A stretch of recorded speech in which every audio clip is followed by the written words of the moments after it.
안녕하세요. 세상의 모든 미술 송이 제이입니다. $88 million. Thank you very much, Francis. 작년 한국 미술계에서는 빅 이슈가 있었습니다. 바로 한국 추상미술 1세대 작가인 김한기의 작품이 홍콩 크리스티 경매에서 국내 작가로는 최고의 낙찰가를 기록한 일이 있었습니다. 이 작품은 김한기의 후원자이자 주치의였던 김마태 씨가 소장했던 우주로 소장자가 40년 넘게 가지고 있다가 경매에 내놓은 김한기의 유일한 두 폭의 대작입니다. 겉은 흐리고 가운데는 진한 점이 캔버스 가득 큰 원을 이루고 있습니다. 멀리 봐도 보이는 커다란 원은 마치 별이 가득한 밤하늘을 표현한 것 같습니다. 이 작품이 낙찰되기 이전에 우리나라 작가 최고가 작품 또한 김한기의 작업이었습니다.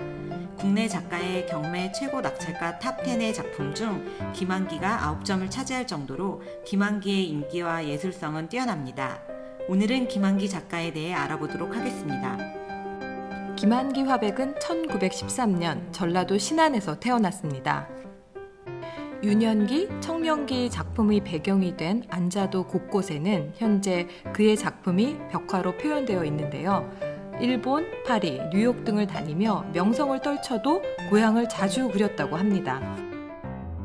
김한기 화백의 일본 생활은 1931년 일본 니시기시로 중학교로 편입하며 시작됩니다.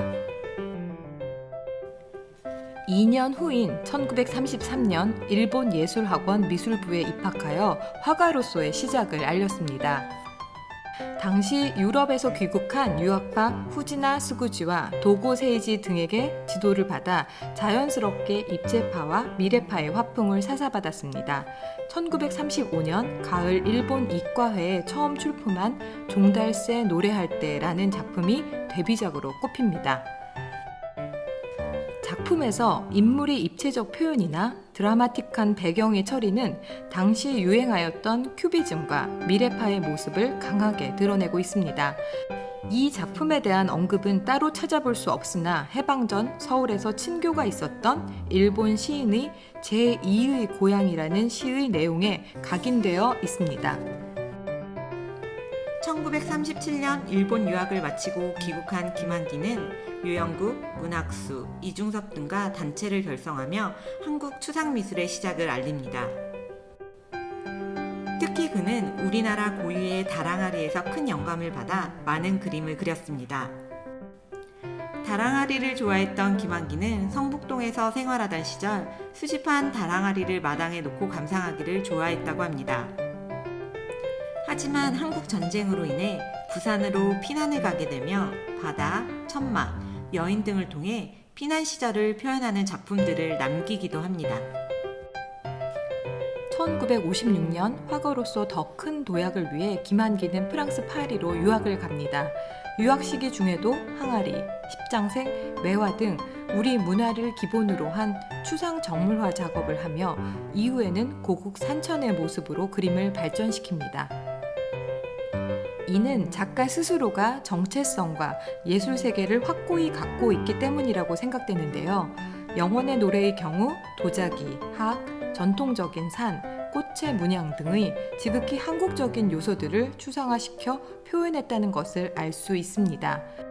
이 작품 이후 김한기의 작업 경향은 완전한 추상으로 발전하게 됩니다.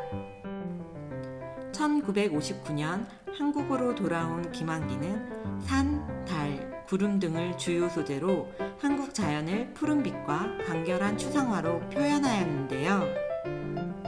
푸른색에 한국의 민족 정서가 담겨 있다고 생각했었다고 합니다. 새벽별은 새벽의 푸르스름한 빛을 표현한 작품입니다. 이 그림에서 주목해야 할 부분은 바로 찍혀있는 점들입니다. 중간에 짙은 점이 있고 이를 옅은 색으로 감싼 모습 보이시나요? 이후 점으로 가득 찬 완전 추상을 보여주는 그의 대표작 시리즈인 점화가 탄생됨을 보여주고 있습니다.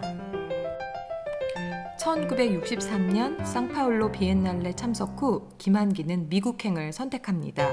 1964년부터 1970년까지 점, 선, 면으로 귀착을 위한 다양한 조형들은 산월추상, 십자구도, 생면추상 표현으로 발전하였습니다. 1970년을 기준으로 70년 이전은 독자적인 양식 성립을 위한 시기였다면 70년 이후는 독자적 양식의 완성기라 할 수 있습니다. 1966년작 봄의 소리를 보면 점이 듬성듬성 찍혀있는 모습을 확인할 수 있습니다. 그러나 1970년에 그려진 작품을 보면 66년작 봄의 소리와 다르게 화면 가득 점으로 채워져 있음을 알 수 있습니다. 점화는 캔버스의 유화물감의 자연스러운 번짐 효과로 표현되어지는데 점화의 점들은 군을 이루며 면이 되고 면들은 서로 나뉘고 모이고 회전하는 등 다양한 형태로 변화하는 모습을 표현하였습니다. 김한기는 달항아리와 더불어 분청사기에도 큰 매력을 가졌다고 합니다. 점화는 이남은 분청사기의 영향도 보여집니다. 김한기는 1974년 향년 61세로 별세하지만 사후에도 파리, 뉴욕 등에서 전시는 계속되었고 이후 그의 개인 미술관이 부암동에 개관하였습니다. 김한기 사후 환기미술관의 활동과 국내외 여러 기관의 전시와 관리를 통해 그 예술성을 더욱 확고히 다질 수 있게 되었고 그 결과 우리나라 작가 최고가를 기록하게 되었다고 생각합니다. 김한기는 한국 추상미술 1세대로 서정주의를 바탕으로 한 고유의 예술 세계를 정립하여 한국은 물론 파리와 뉴욕까지 이름을 알린 작가입니다. 더 많은 국내 작가가 세계 미술계에서 인정받기를 기대해 봅니다. 오늘은 여기까지입니다. 내용이 마음에 드셨다면 좋아요, 구독 꼭 눌러주세요.